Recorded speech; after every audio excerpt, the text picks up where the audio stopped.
حضرت ابو موسیٰ رضی اللہ تعالی عنہ نے حضرت عبداللہ بن مسعود سے کہا کہ اگر ایک شخص کو غسل کی حاجت ہو اور مہینہ بھر پانی نہ پائے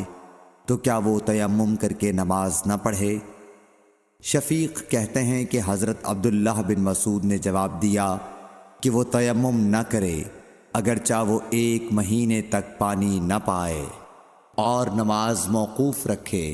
ابو موسیٰ نے اس پر کہا کہ پھر سورہ مائدہ کی اس آیت کا کیا مطلب ہوگا؟ اگر تم پانی نہ پاؤ تو پاک مٹی پر تیمم کر لو۔ حضرت عبداللہ بن مسعود بولے کہ اگر لوگوں کو اس کی اجازت دے دی جائے تو جلد ہی یہ حال ہو جائے گا کہ جب ان کو پانی ٹھنڈا معلوم ہوگا تو وہ مٹی سے تیمم ہی کر لیں گے۔ اعمش نے کہا میں نے شفیق سے کہا تو تم نے جنبی کے لیے تیمم اس لیے برا جانا؟ انہوں نے کہا ہاں۔ پھر حضرت ابو موسیٰ اشعری رضی اللہ تعالیٰ عنہ نے فرمایا کہ کیا آپ کو حضرت عمار کا حضرت عمر بن خطاب رضی اللہ تعالیٰ عنہ کے سامنے یہ قول معلوم نہیں کہ مجھے رسول اللہ صلی اللہ علیہ وسلم نے کسی کام کے لیے بھیجا تھا، سفر میں مجھے غسل کی ضرورت ہو گئی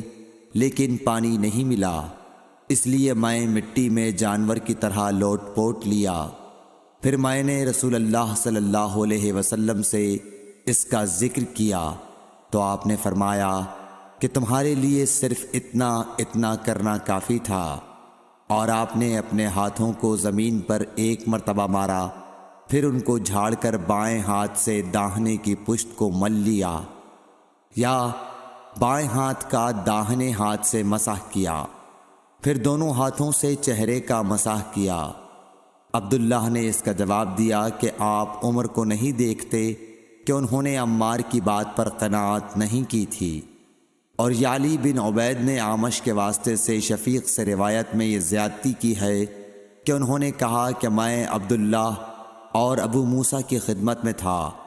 اور ابو موسیٰ نے فرمایا تھا کہ آپ نے عمر سے عمار کا یہ قول نہیں سنا کہ رسول اللہ صلی اللہ علیہ وسلم نے مجھے اور آپ کو بھیجا، پس مجھے غسل کی حاجت ہو گئی اور میں مٹی میں لوٹ پوٹ لیا، پھر میں رات رسول اللہ صلی اللہ علیہ وسلم کی خدمت میں حاضر ہوا اور آپ سے صورتحال کے متعلق ذکر کیا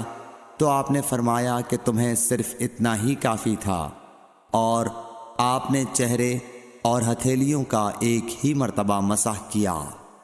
صحیح بخاری حدیث نمبر 347۔